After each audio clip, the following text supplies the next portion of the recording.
Hi, everybody. Mrs. Terry and Violet are not home, so I'm Disco Girl, and this is Moo Moo, and we're here to do the read aloud today. So Mrs. Terry got a request from Alex M's mom, and the request said to accessorize whimsically. So this is what we came up with. These are Avery's disco ball earrings, and this is Piper's dance recital hat. And Moo Moo over here is just naturally a cow. That's not a costume, right? Do you want to show them your udders? It sounds so personal. There's Moo Moo's udders. Okay, go ahead and sit down, Moo Moo. All right, and Moo Moo brought a friend today. Moo Moo, who's your friend for Read Aloud? Nice, you guys match. Let me tell you his name. Okay, tell us the name and then I'm going to read. Moo Moo Moo Moo. This is Moo Moo, and this is Moo Moo Moo Moo. Okay. No, Moo Moo Moo Moo Moo means, Okay. it means that the doggy's name is called, Doggy. I don't know if we can keep track of all that. But hey guys, I saw lots of you on our class meeting this morning on Zoom, and that was so much fun to see everybody. Mom, you're saying that you're Mrs. Terry. That's right, I'm not Mrs. Terry. Never mind, I'm Disco Girl. Okay, Disco Girl is here, and we're ready to read chapter 16 of Ragweed, and this chapter is called Some Ideas. And if you remember, yesterday it was kind of a cliffhanger because Ragweed saved Blinker, and they went down into this hole, and once they got in there, there was a mouse or something. I don't know if it was a mouse. Someone was already in there. And so we're going to find out what it is. Here we go. "What's up?" Clutch asked lazily, not bothering to suppress a yawn. "I just got back, saw you weren't here, and went back to sleep." You guys, I totally guessed it was going to be Clutch. Did you guys think it was going to be Clutch? Moo Moo's never even read this book, but she just goes along with anything. "All right, Silversides," Ragweed managed to say while gasping for breath, "and Graybar." "Hey, what else is new?" Clutch replied casually. She gestured toward Blinker. "Who's the pale dude?" "Oh, right," Ragweed said, rubbing his ears to take away the pain he still felt. "This is Blinker." "Blinker? Like, this is Clutch." "I'm very pleased to meet you," Blinker murmured. "Likewise," Clutch returned. "Hey, dude," she said to Blinker, "like, you've got killer fur." "Thank you," Blinker said, blushing through his whiteness. "Is it real?" Clutch asked. "Real? Or is it, like dyed?" "I'm afraid it's the way I am," Blinker replied apologetically. "I like the green fur on your head and your earring.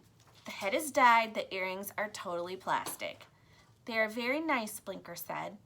"Clutch," Ragweed said. "Blinker lives in Silverside's nest." Clutch's eyes grew wide. "Yeah, right. I'm afraid so," Blinker admitted. "What's the deal?" "Tell her your story," Ragweed prompted. Clutch listened with great interest, occasionally murmuring "cool" or "awesome." When Blinker was done, she turned to Ragweed. "How did you two dudes meet?" "Just over by the..."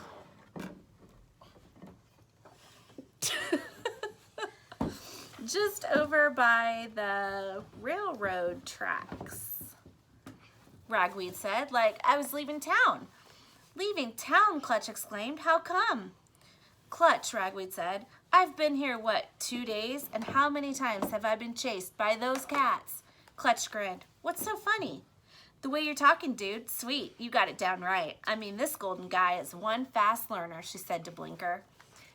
Readers, did you notice that now Ragweed is using like cool language like Clutch, but at the beginning of the book, Ragweed wasn't doing that. So I think we're noticing the character is changing over time, like we've discussed in class.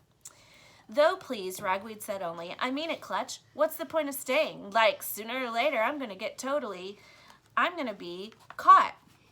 Clutch gave a thoughtful pull to her earring. Hey, Mouse, no one's saying anybody has to be a hero, but you don't want your tail leading the way, do you? I mean, lots of mice find city life too bigums. There are other places in the world, except I bet you anything there's like danger everywhere. Being new here, you just notice it more. I mean, no one wants dudes telling them how to live, except you have to plant your head somewhere, right? Put it this way, dude, being a mouse ain't easy anywhere. But hey, dude, if you want to nuzzle off, like that's tight with me, or whatever. Ragweed, stung by Clutch's words, stared at her, but said nothing. Blinker, however, clapped his paws. What's that? That's a wonderful philosophy, he enthused.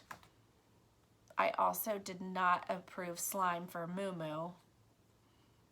Moo Moo likes to take out slime when Disco Girl or Mrs. Terry is reading. Because Moo Moo is a stinker. Okay. Blinker, however, clapped his paws. Why, that's a wonderful philosophy, he enthused. Defend yourself or nuzzle off. I need to keep that in mind. You see, most of what I know is from books, but you, both of you, have truly lived. I'm so impressed. Thank you for saving me with your inspirational words.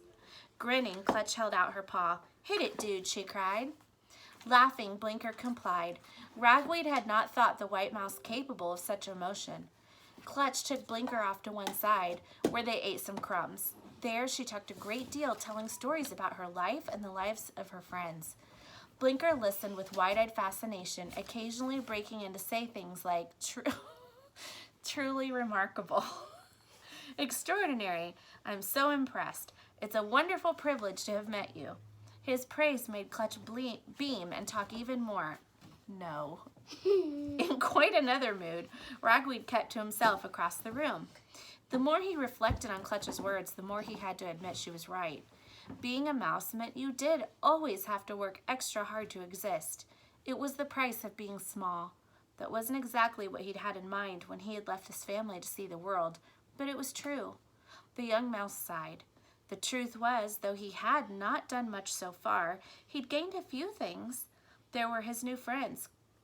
There was Clutch. She was special. For sure, he would never have met such a mouse if he'd hung around the brook, although it now made him uncomfortable that she was so taken with Blinker.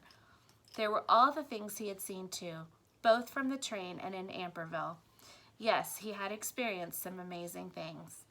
And yet, what troubled him about Amberville was that all the mice thought nothing could be done about fear, F-E-A-R. Life might be dangerous everywhere, but country mouse or city mouse, that wasn't his style. If there were only some way, he mused, staring up through the windows of the car at the sky. Suddenly, he heard Clutch say, Hey, dude, what's up? You've got, like, a weird look on your face. Clutch, Ragweed announced. I've made up my mind.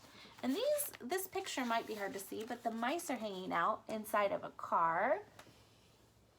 Let Moo Moo see. They're at the bottom of the car, talking and hiding out. Let Moo Moo see. Moo Moo? Do you see how that's a car? Moo Moo? Okay. Yeah, cool. About what? I'm going to crib here for a while, but you know what I'm going to do? What? I'm going to deal with fear. Clutch started. Take on fear, she cried. Are you, like, totally out of your mind? Maybe I am, Ragweed replied with a grin. But, dude, a mouse has to do what a mouse has to do. It's a good lesson. Boys and girls, that was a super short chapter today.